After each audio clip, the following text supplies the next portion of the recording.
আচ্ছা পচা, তুমি বলো তো, বলুন স্যার। একটি ট্রেন ঘন্টায় 60 কিলোমিটার বেগে চললে আমার বয়স কত?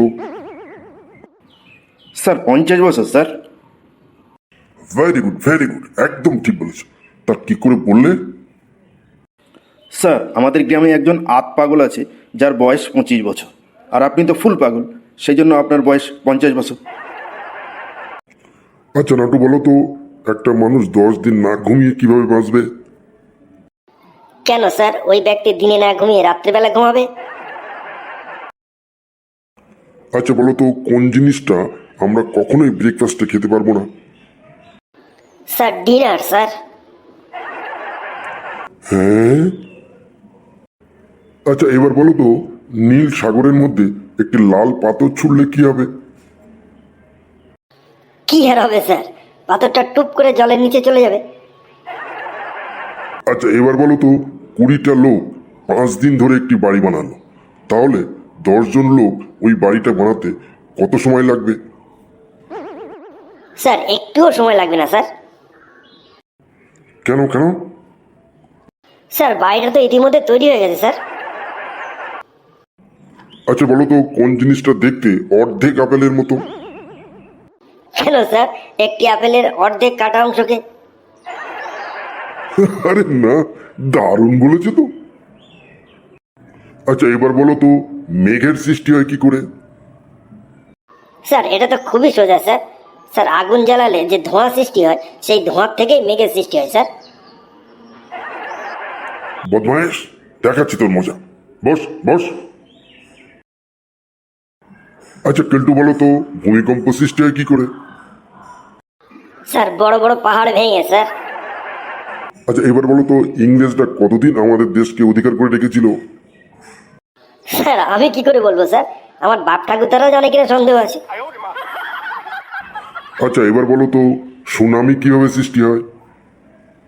স্যার সমুদ্রের ধারে গিয়ে স্যার সহস্রাধিক লোক চিৎকার করলে সুনামির সৃষ্টি হয় স্যার। বদমায়েশ, দাঁড়া, তোর এক্ষুনি গার্জিয়ান কল করবো, দাঁড়া। স্যার গার্জিয়ান কল করলে স্যার আপনার লস হবে স্যার। কেন কেন? স্যার আমার গার্জিয়ান আসলে স্যার আপনার 2000 টাকা লস হবে স্যার। তোর গার্জিয়ান আসার সঙ্গে আমার 2000 টাকার সম্পর্ক কি? স্যার আমার বাবা উকিল স্যার, আমার বাবা আসলেই আপনাকে 2000 টাকা ফিস দিতে হবে। হ্যাঁ। আচ্ছা ঠিক আছে ঠিক আছে, এবার আরেকটা প্রশ্ন করি তোমাকে। বলুন স্যার। আচ্ছা তুমি কল্পনা করো যে তুমি 20 তলা বিল্ডিং এর 15 তলায় বসে আছো, হঠাৎ আগুন ধরে গিয়ে সারা বিল্ডিং এ ছড়িয়ে পড়লো, তখন তুমি কি করবে? স্যার আমি কল্পনা করা বন্ধ করে দেবো স্যার। আরে না, দারুণ বলেছে তো। বসো বসো। আচ্ছা স্যার আমি একটা প্রশ্ন করবো আপনাকে। আরে নাটু, তুই আবার কি প্রশ্ন করবি? আচ্ছা বলুন তো স্যার, স্ত্রীরা স্বামীর আগে খায় না কেন? স্ত্রীরা স্বামীকে ভগবান মনে করে তাই। না না স্যার, একদম হয়নি স্যার। তাহলে কি হবে? স্যার স্ত্রীরা বিজ্ঞান মেনে চলে স্যার। মানে? আচ্ছা স্যার, কোনো কিছু আবিষ্কার করলে বিজ্ঞানীরা প্রথম কার উপরে প্রয়োগ করে সেটা? কেন, বাঁদরের উপরে? এই জন্যই স্যার স্ত্রীরা প্রথমে কোনো কিছু রান্না করে বাঁদরের উপরে প্রয়োগ করে, তারপরে নিজেরা খায়। বদমাইশ, দাঁড়া দাঁড়া, তো দেখাচ্ছি মজা, দাঁড়া। স্যার স্যার উত্তেজিত হবেন না স্যার, আপনার তো প্রেশার আছে স্যার। বসে পড়ুন স্যার। করলাম করলাম স্যার। আচ্ছা ঠিক আছে ঠিক আছে, বসে পড়ো নাটু। আচ্ছা কেলটু, বলো তো, মুরগি কেন জিরাফের মতো লম্বা হয় না? স্যার তাহলে তো মুরগির ডিম পাড়ার সঙ্গে সঙ্গে মাটিতে পড়ে ফেটে যেত, আমাদের আর খাওয়া হতো না। হ্যাঁ। আচ্ছা পচা, তুমি বলো তো, বলুন স্যার। একটি ট্রেন ঘন্টায় 60 কিলোমিটার বেগে চললে আমার বয়স কত? স্যার 50 বছর স্যার।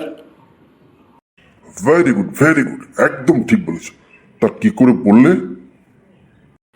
স্যার আমাদের গ্রামে একজন আত পাগল আছে যার বয়স 25 বছর, আর আপনি তো ফুল পাগল, সেই জন্য আপনার বয়স 50 বছর। বসো বসো, আর বলতে হবে না, বসো। আচ্ছা ডোনা, তুমি বলো তো, বলুন স্যার।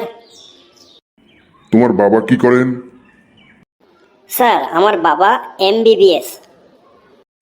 বাহ, তোমার বাবা তাহলে ডাক্তার?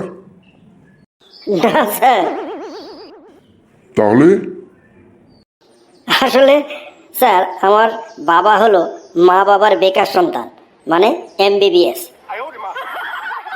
হ্যাঁ? আচ্ছা নাটু, তোমাকে আমি কয়েকটা প্রশ্ন করব, সঠিক উত্তর দিতে পারলে তোমার আর গার্জেন কল করব না।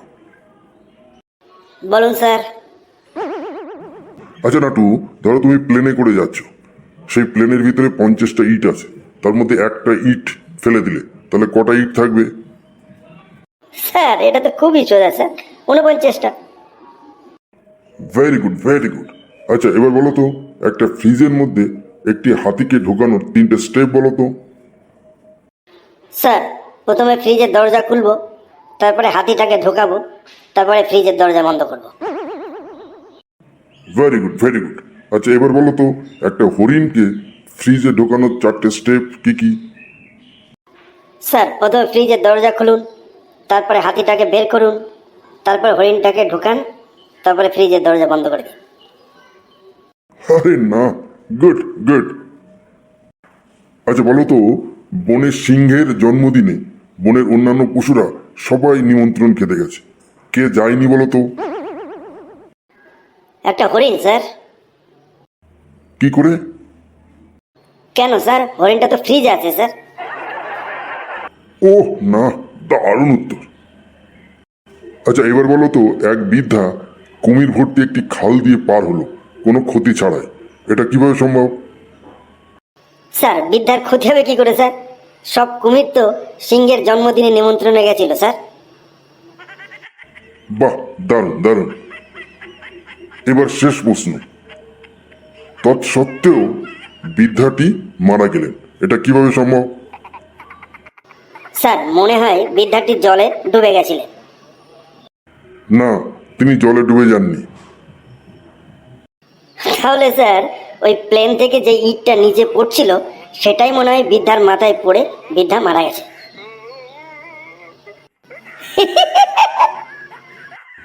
আরে না নাটু, কি অসাধারণ বুদ্ধি তোর। তোর আর গার্জিয়ান কল করবো না, বস বস। আচ্ছা ছাত্রছাত্রীরা, আজকের ক্লাস এখানেই শেষ হলো। তোমরা সবাই ভালো থাকবে, আনন্দে থাকবে। বন্ধুরা ভিডিওটা এখানেই শেষ হলো। যদি ভিডিওটা ভালো লেগে থাকে তাহলে অবশ্যই অবশ্যই চ্যানেলটি সাবস্ক্রাইব করবেন এবং অনেক অনেক শেয়ার করে দেবেন।